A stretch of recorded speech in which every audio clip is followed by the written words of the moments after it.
ਜਿਹੜੀਆਂ ਖਸਮਾਂ ਦੀ ਵਿੱਚ ਰਜ਼ਾ ਵਸਣ ਭਾਗ ਜਾਣ ਜਾਂਦੇ ਉਹਨਾਂ ਗੋਲੀਆਂ ਦੇ ਤੇ ਮੈਂ ਗੁੱਡੀ ਹੱਥ ਡੋਰ ਸਜਣ ਦੇ ਉਹ ਜਿੰਜ ਰੱਖੇ ਉਂਝ ਰਹਿਣਾ ਵਾਜਬ ਨਹੀਂ ਜੇ ਵਿੱਚ ਸ਼ਰੀਅਤ ਮੰਦਾ ਕਸਮ ਨੂੰ ਕਹਿਣਾ।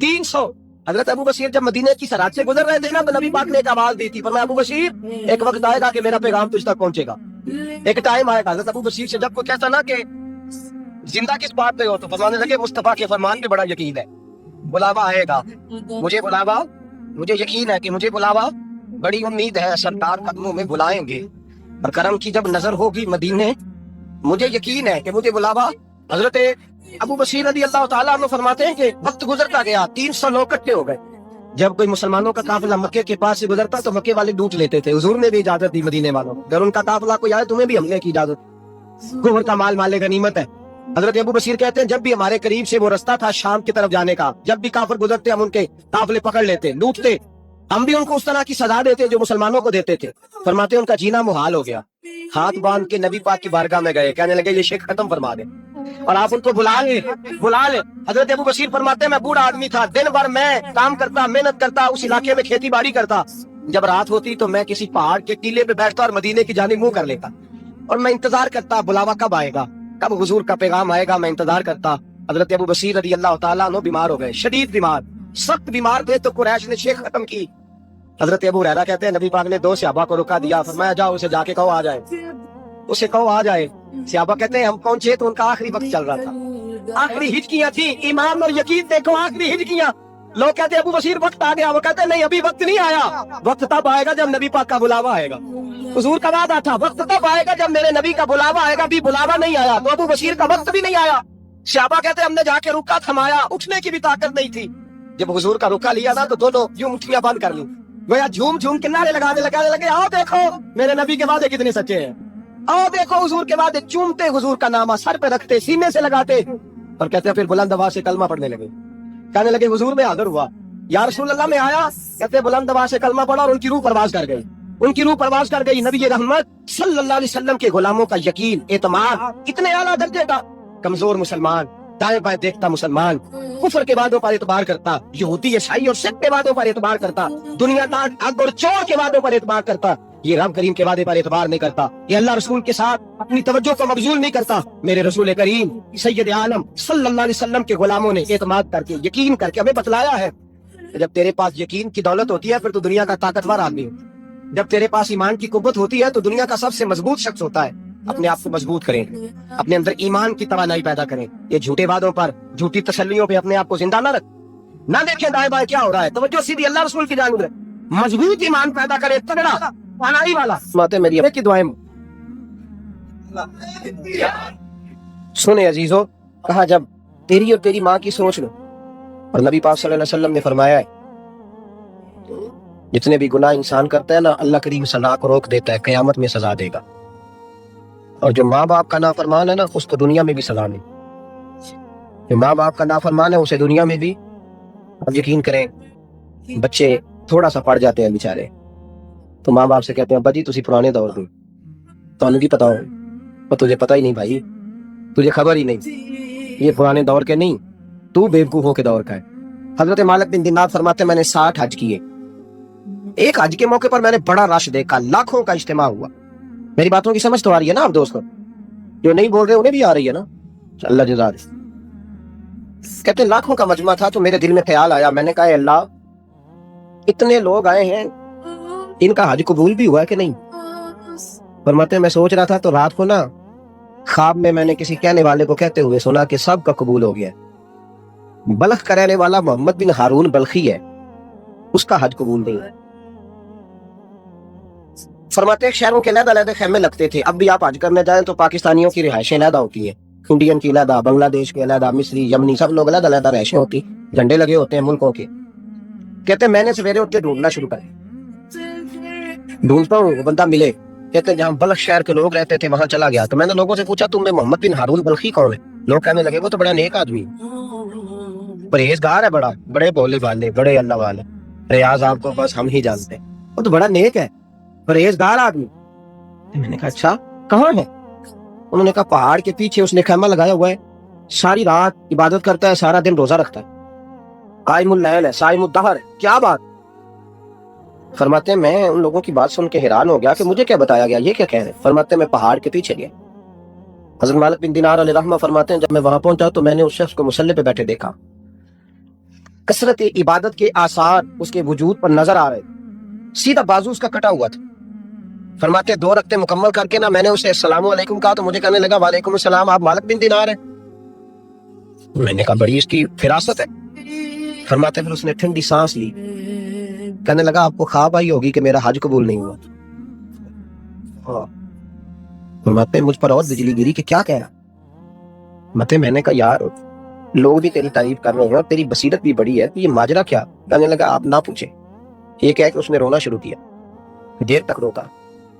میں نے کہا نہیں یار تو بتا. کہنے لگا نہیں آپ نہ پوچھیں، آپ ناراض ہوں گے. میں نے کہا میں نہیں ہوتا، تو بول نا. کہنے لگا حضور 24 سال ہو گئے مجھے حج کرتے ہوئے، 24واں حج ہے میرا، اور ہر سال کوئی اللہ کا ولی آ کے بتاتا ہے کہ جا چلا جا تیرا کوئی نہیں قبول.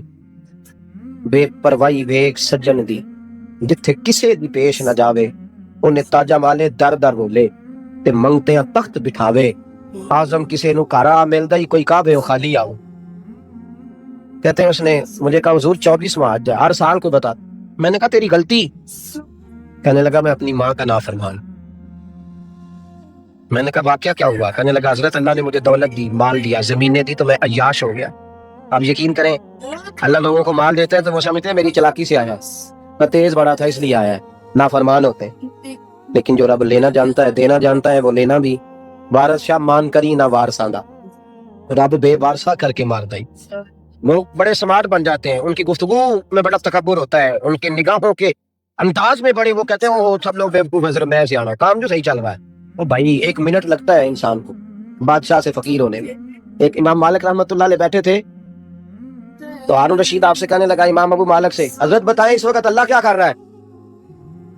اب فرمانے لگا یار تو بڑے موٹے دماغ کا ہے، کس طرح کے سوال پوچھتا ہے؟ بادشاہ تھا نا، کہا نہیں آپ بتائیں. تو امام مالک فرمانے لگے تو تخت پہ بیٹھ کے سوال پوچھتا رہتا ہے اور میں نیچے بیٹھ کے جواب دیتا رہتا ہوں، نیچے آ پھر بتاتا ہوں. اس نے کہا جناب بتائیں. فرمانے لگے تو سوالی ہے نا، تو تو نیچے بیٹھ اور میں اوپر بیٹھتا ہوں. کہ جناب آ جائیں. ہارون رشید نیچے آ گیا، امام مالک تخت پہ بیٹھ گئے. فرمانے لگے اب بتا کیا پوچھ رہا تھا؟ کہنے لگا حضور پوچھا تھا اللہ اس وقت کیا کر رہا ہے. فرمانے لگے رب اس وقت تجھے سمجھا رہا ہے کہ اس تخت پہ تکبر نہ کرنا، 1 منٹ لگتا ہے میں تجھے اٹھا کے مالک کو بٹھا دیا کرتا ہوں. یہ تجھے سمجھا رہا ہے، لہٰذا اس سمجھ پہ قائم رہنا، تکبر نہ کرنا، ایک تو منٹ لگتا ہے، یہ تجھے سمجھا رہا ہے. وہ شخص کہنے لگا محمد بن ہارون بلخی امام مالک بن دینار سے کہ حضور بڑی دولت تھی تو میں عیاش ہو گیا. رمضان کا مہینہ تھا، اماں تنور میں روٹیاں لگا رہی تھی، میں شراب پی کے گھر آ گیا. ہمارے ہاں یہ بھی فیشن ہے نا، مہندی والے دن چودھری صاحب کے ڈیرے پہ جوان شراب پیتے ہیں تو پوچھتے ہیں حاجی صاحب آپ تو حاجی بھی ہیں تو ڈیرے پہ منڈے کیا کرتے رہے؟ کہتے میں ڈیرے تھا مینوں نہیں پتا، وہ کار لگے سن. حاجی صاحب آپ کو سارا پتا ہے اور اللہ آپ سے پوچھ لے گا. یہاں تو کوئی آدمی چپ کر جائے گا آپ کے قلوں کی وجہ سے، لیکن عرش کے مالک کو بھی تو جواب دینا ہے کہ نہیں؟ کیا طریقہ ہے؟ دیکھیں نا، کل والے دن محفل اور مہندی والے دن اللہ سے صرف دکھوں کا رشتہ ہے، رسول اللہ سے صرف غموں کا رشتہ ہے. اگر تو نے ڈھول ڈمکا شور شرابہ کیا ہے شادی والے دن تو کول والے دن بھی بجا، تیرا پتہ چلے، جنازے میں بھی بجا. کیا تماشا ہے؟ مذہب صرف رسم ہے، ضرورت ہے، کوئی مر گیا تو قرآن پاک کھول لو، باقی جو مرضی کرو. اج بھی کیتی جاندے ہو، لو بھی پیتی جاندے ہو، کھو کے مال یتیماں دا پیج مسیتی جاندے ہو، اٹ دلاں دے سیندے نہیں، ٹوپیاں سیتی جاندے ہو، نفس تے چھری پھیر دے نہیں، بکرے کیتی جاندے ہو، فرض بھلائی بیٹھے ہو، نفلا نیتی جاندے ہو. او دسو تے صحیح بلے نو اے کی کچھ کیتی جاندے ہو؟ او دسو تے صحیح بلے شاہ نو کی کچھ کیتی جاندے ہو؟ کچھ ٹھیک ہے؟ کول شریف پہ مولوی صاحب تشریف لائیے ابا جی کے کول ہے تو میں تو کہتا ہوں بجا نا بینڈ باجے والا آدمی، تیرا پتہ چلو کہ یہ دو کام کیسے ہو. تو کس طرح دو کشتیوں کا سمجھ نہیں آتی بات کی. میں تو جاتا ہی نہیں بینڈ باجے والی شادی پہ، میں کہتا ہوں جن کو مرضی پڑھا لو. نے کہا ہم سے نہیں دو کام ہو، اللہ روزی دینے والا ہے، ایک ہی کرتے ہیں، دو رنگی چھوڑ کے یک رنگ ہو جا، سراسر موم ہو جا یا سانگ ہو جا، موج کرو. ہم اس چکر میں پڑتے ہی نہیں، ہم وہ راستہ ہی چھوڑ دیتے ہیں جو ہماری طبیعت کے مطابق نہیں ہو. بس ختم ہو گئی بات. اس لیے غور کریں اور یاد رکھیں اس بات. امام مالک بن دینار رحمۃ اللہ علیہ فرماتے ہیں مجھ سے کہنے لگا پیسے آئے تو میں عیاش ہو گیا. رمضان کا مہینہ تھا، عصر کے بعد میری اماں افطاری کی تیاری کر رہی تھی، میں گیا، میں نے کہا شراب پی ہوئی، اماں روٹی دے. تو اماں کہنے لگی شرم کر، شرم کر، روزہ رکھا نہیں تو جنہوں نے رکھا ہے ان کا تو خیال کر. کہتے اماں کی بات کا مجھے غصہ لگا. میں کہا کرتا ہوں بد نصیب ہے وہ بیٹا جس کا باپ اس سے بات کرتے ہوئے ڈرتا ہے کہ پتہ نہیں کہاں سے بولے گا. بد نصیب نہیں وہ بیٹا جس کی ماں اس سے بات کرتے ہوئے سہم جاتی ہے کہ پتہ نہیں کون سی بولی بولے گا. بد نصیب نہیں کہ ماں باپ بھی جس سے کھول کے بات نہ کر سکے. حضرت مالک بن دینار سے کہنے لگا اماں نے جب کہا نا شرم کر تو مجھے غصہ آیا، میں نے ماں کو تھپڑ مارا. اور میری ماں جلتے ہوئے تندور میں گری. لوگوں نے مجھے پکڑ کے اندر بند کر دیا کمرے میں. ساری رات میں شور سنتا رہا پر نشے میں دھوت رہا. سویرے آنکھ کھلی تو میری بیوی بیگ باندھ رہی. میں نے کہا کہاں جا رہی ہو؟ کہنے لگی جو ماں کا نہیں بنا میرا کیسے بنے گا. اور میں نے کہا میری اماں. کہا وہ تو لوگوں نے رات کو دفن کر دی جنازہ پڑھ کے. تڑپ کے کہنے لگا مجھے کیوں نہیں بتایا؟ تو کہتے ہیں لوگ کہنے لگے تیری مرتی ہوئی ماں کہہ گئی تھی اسے میرا منہ نہ دیکھنے دینا. میرے جنازے کے قریب نہ آئے. حضرت مالک بن دینار فرماتے ہیں جب اس نے یہ بات سنائی تو میں نے بھی اس کے منہ پہ تھپڑ مارا. میں نے کہا تو اسی قابل ہے. کہتے ہیں وہ رونے لگا. حضور دعا کرے اللہ مجھ سے راضی ہو جائے. کہنے لگا جب ماں انتقال کی خبر ملی تو میں نے ایک کلاڑی لے کے وہ ہاتھ کاٹ دیا جس سے ماں کو مارا. میں نے ساری جائیدادیں خیرات کر دی. 24 سال ہو گئے. 24 سال ساری رات نماز پڑھتا ہوں, روزہ رکھتا ہوں, حج کرتا ہوں, پر ہر سال کوئی آ کے کہتا ہے جا دوڑ جا تیرا کوئی نہیں قبول ہوا. حضور دعا کرے مالک راضی ہو جائے. فرماتے ہیں میں تھپڑ مار کے آ گیا. میں نے کہا تجھ سے راضی ہو جائے اتنے ظالم سے؟ امام مالک فرماتے ہیں رات کو آ کے سویا تو مجھے خواب میں رسول پاک کا دیدار ہوا. تو نبی پاک علیہ السلام نے فرمایا مالک تو اسے مایوس کیوں کر رہا ہے؟ اللہ تو بڑا مہربان ہے. کہا حضور ماں کے نافرمان کو معافی کیسے ملے گی؟ تو امام مالک فرمانے لگے نبی کریم نے فرمایا جا اسے جا کے بتا دے تجھے قیامت میں تیری ماں کی وجہ سے بخش دیا جائے. کہا حضور اماں کی وجہ سے کس طرح؟ تو محبوب فرمانے لگے اس کی ماں قیامت میں اس کے خلاف مقدمہ دائر کرے گی رب کریم کی عدالت میں. اے اللہ میں نے 9 ماہ پیٹ میں رکھا, درد سہ کے اسے جنا, جگر کا خون پلا کے پالا اور اسی نے مجھے قتل کیا. رب کریم اس کی ماں کا مقدمہ سن کے کہے گا اٹھاؤ اس کو دوزخ میں پھینکو, اس نے ماں جلائی تھی اسے بھی جلاؤ.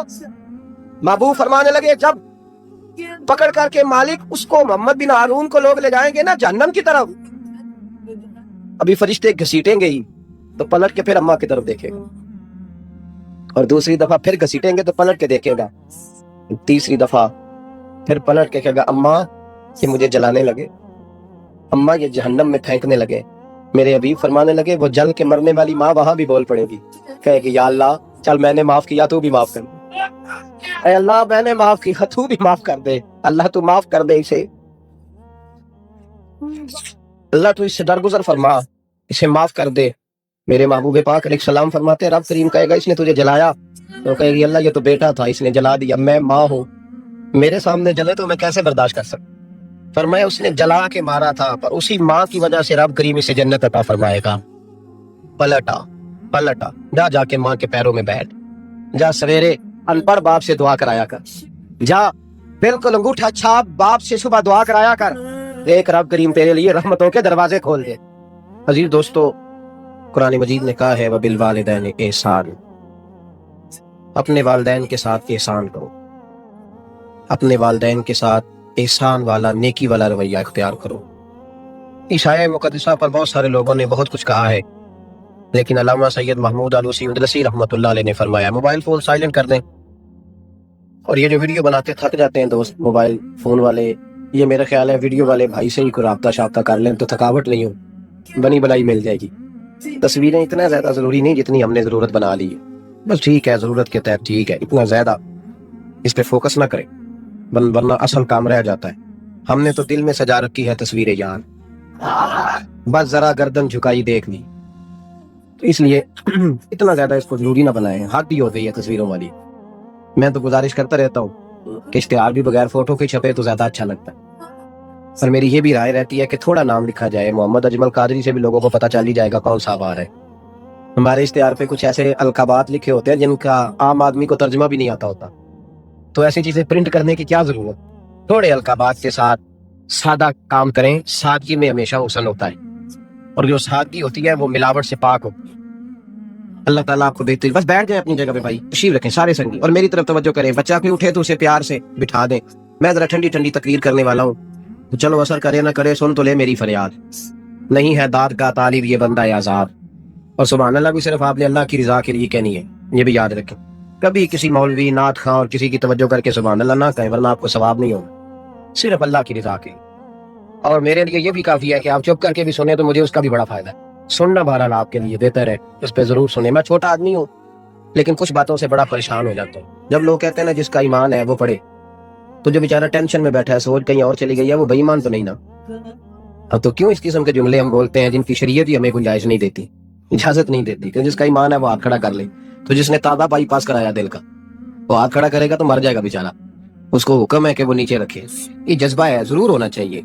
ہاتھ کھڑے دیے ہی اللہ رسول نے اپنے لیے ہیں تو ہونا ضرور چاہیے, لیکن اس کو اتنا فرض نہیں سمجھنا چاہیے. ماحول میں بہت زیادہ. اور ایک اور بڑا ایشو ہے ہماری محفلوں میں, وہ نوٹ پھینکنے کا ہے. کیا ضرورت ہے نذرانے کا؟ یہ سٹائل نہیں, نہ یہ کام کریں. میلاد کی محفل میں آ کے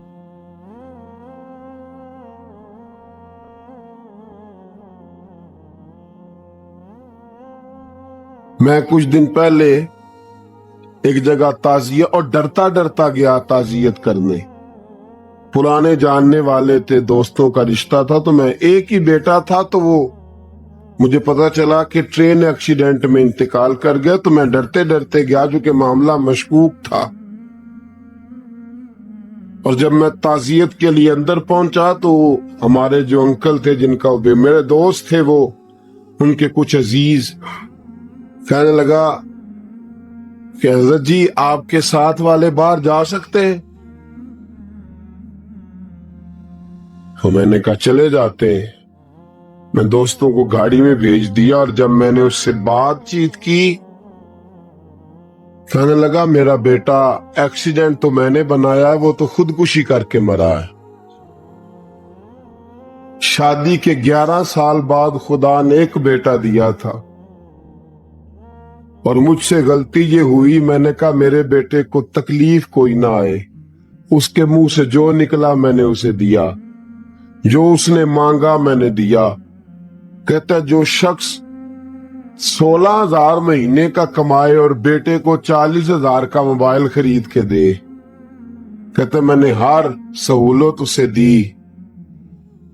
پھر ایک امیر کی لڑکی سے یونیورسٹی میں پڑھتے ہوئے اس کا تعلق بنا. بچی کے میسج بھی میں نے اپنے موبائل, اس بچے کے موبائل میں دیکھے, اور اس لڑکے نے جو میسج سینڈ کیے وہ بھی میں نے دیکھے. پھر میں گھر پہنچ گیا. میں نے بیٹے سے منتیں کی کہ بیٹا وہ ہمیں رشتہ نہیں دیں گے, ہماری برادری بھی چھوٹی ہے اور ہمارے جیب میں پیسے بھی کوئی نہیں.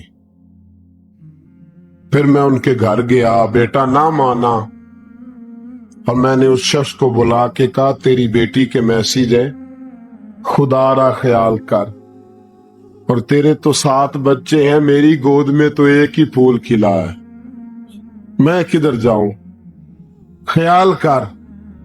اس نے کہا دوبارہ تو نے نام لیا تو ایسے کیس میں باپ بیٹے کو پھنساؤں گا کہ ساری زندگی نکل نہیں سکو گے.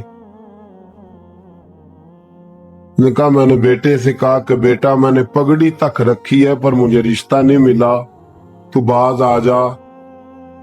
کہنے لگا 3 راتیں میرا بیٹا سویا نہیں, اور مجھے کہنے لگا حضرت جی وہ 4تھی رات سویا ہے تو دوبارہ اٹھا نہیں, مجھے کہنے لگا مجھے اجازت دو کہ میں اس بیٹی کو بھی قتل کر دوں اور اس کا باپ بھی قتل کر دوں, میرا تو گھر اجڑ گیا نا.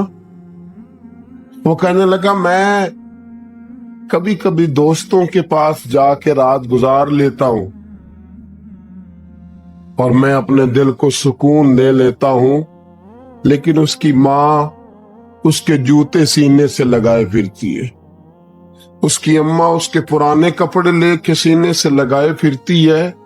کہنے لگا حضرت جی کوئی کوشش کرو, کوئی دعا کرو کہ اللہ مہربانیاں کرے.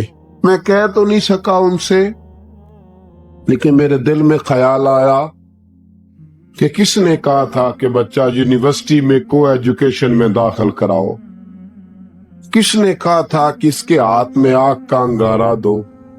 میرے دوست آپ تیز آنچ تیز آگ جلا کے اس کے قریب مکھن رکھو, اور پھر مکھن سے کہو کہ ڈلنا نہ,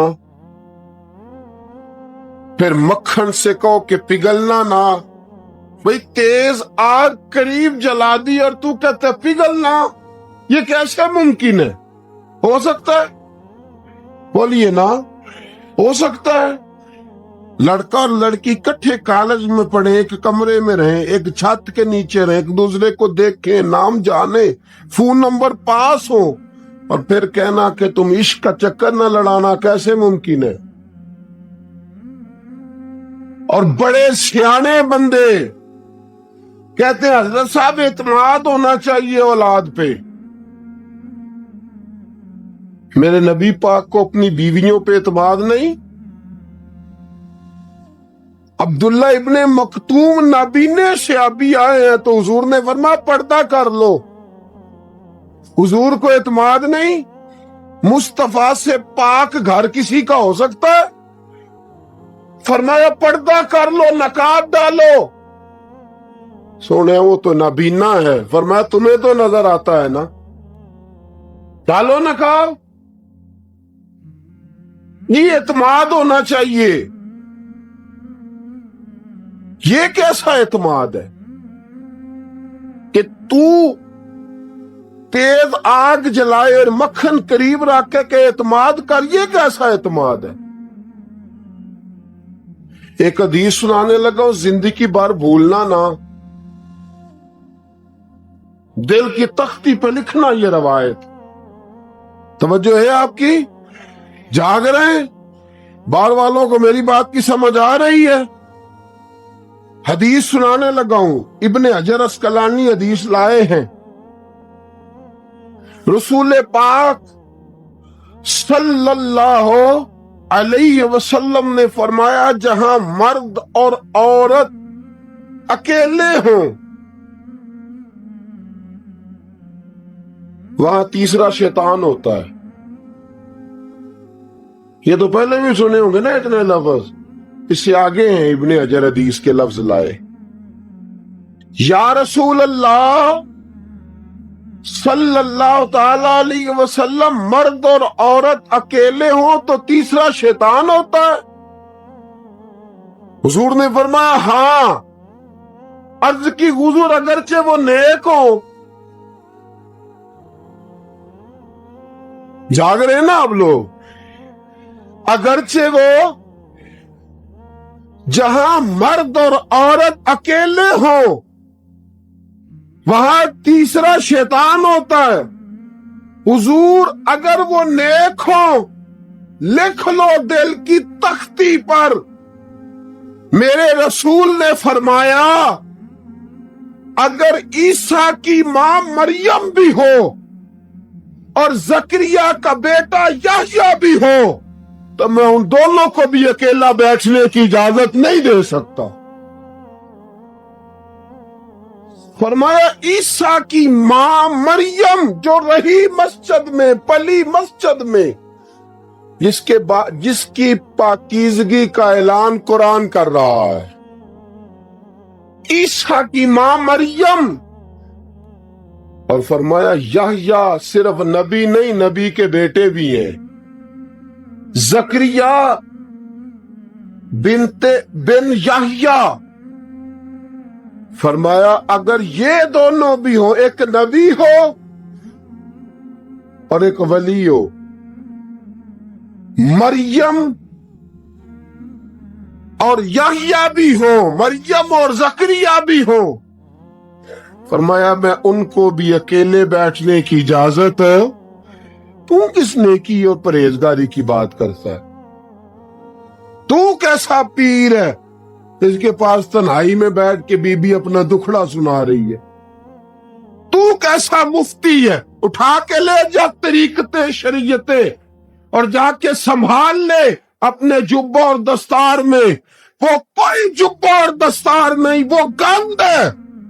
اس لیے کہ جو نبی مریم سلام اللہ علیہا کو نبی کے پاس بیٹھنے کی اجازت نہیں دے رہے، وہ پیر کس بات کی مولی ہے جو بیبیوں کو بغیر پردے کے سامنے بٹھاتا ہے اور تنہا بی بی کہتی ہے میرا دکھ سن لے؟ کس نے اجازت دی ہے؟ اور پھر کہنا تماشا لگ گیا، سٹنڈ لگ گیا. یہ شریعت بیان کر رہا ہوں، رسول اللہ کا فرمان بیان کر رہا ہوں، اور اس سے آگے ہمیں کسی دلیل کی ضرورت بالکل نہیں ہے. اور پتہ نہیں باپ کو کہ میرا بیٹا کیا کر رہا ہے. اندھی ہے وہ ماں جس کی بیٹی سارا دن نیٹ پہ بیٹھی رہتی ہے. اس کو خبر نہیں کیا ہو رہا. اور جب آگ گلے تک آتی ہے نا، داڑیاں جب جلنے لگتی ہیں تو ہمیں خیال آتا ہے یہ کیا بن گیا ہے. اور جب ماں کا دوپٹہ کھینچنے لگتا ہے نا سگا بیٹا کہ چل میرا رشتہ مانگ، پھر اس کو پتا چلتا ہے کہ یہ تو معاملہ ہی بڑا خراب کر لیا میں نے.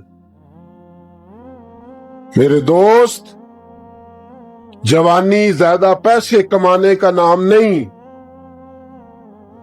اگر تو قیمتی کپڑے پہنتا ہے تو جوان نہیں.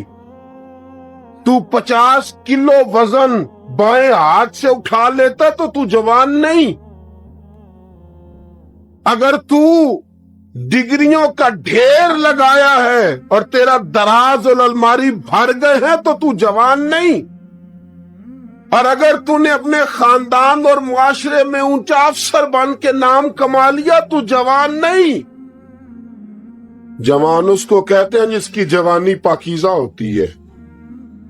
جوان اس کو کہتے ہیں جس کی نظر جھکی ہوئی ہوتی ہے. جوان اس کو کہتے ہیں جو حیا کا پتلا ہو. جوان اس کو کہتے ہیں جو شرم کا پیکر ہو. جوان اس کو کہتے ہیں جس کی نظر سے معاشرے کی بہو بیٹیاں بچی ہو. جوان وہ ہوتا ہے، جوان بھی ہو پاکیزہ بھی ہو. جوان وہ ہوتا ہے کہ میرے رسول پاک نے فرمایا صبح قیامت اللہ عرش کے سیدھے جانب جوان کھڑا کرے گا. 30 سال کا جوان، چڑھتی جوانی، خوبصورت آنکھیں، روشن چہرہ، اس کا وجود طاقت والا. نبی آگے بڑھ کے پوچھیں گے یا اللہ یہ کون ہے جو تیرے دائیں جانب کھڑا ہے؟ اللہ فرمائے گا یہ وہ جوان ہے کہ خوبصورت عورت نے اسے کہا تھا میرے ساتھ منہ کالا کر لے، پر اس نے نظر جھکا کے کہا تھا انی اخاف اللہ. نہ بھائی میں تو اپنے اللہ سے ڈرتا ہوں. فرمایا یہ پاک جوانی والا ہے، یہ حاجی نہیں، نمازی نہیں، یہ ولی نہیں، یہ صوفی نہیں، یہ وہ نہیں جو غوث زماں ہو، قطب دورہ ہو، پیر طریقت نہیں، مفتی وقت نہیں. یہ خالی جوان ہے پر پاک جوانی لے کے آیا ہے. یہ خالی جوان ہے پر پاکیزہ جوانی لے کے آیا. یہ خالی جوان ہے پر اس کی نظروں میں حیا بڑی ہے. یہ پاک، یہ کیا تماشا لگ گیا عشق کا چکر. اور آج جتنی مصیبتیں کھڑی ہوئی ہیں اس عشق مجازی کے روگ نے کھڑی کر دی ہیں. ہر جوان، ہمارا ایک بچہ تھوڑے دن پہلے اس علاقے کا محمد طیب نام کا شہید ہو گیا. وہ ایک کونے میں رہنے والا، ایک محلے میں ایک چھوٹے سے کونے میں رہنے والا بچہ تھا نا.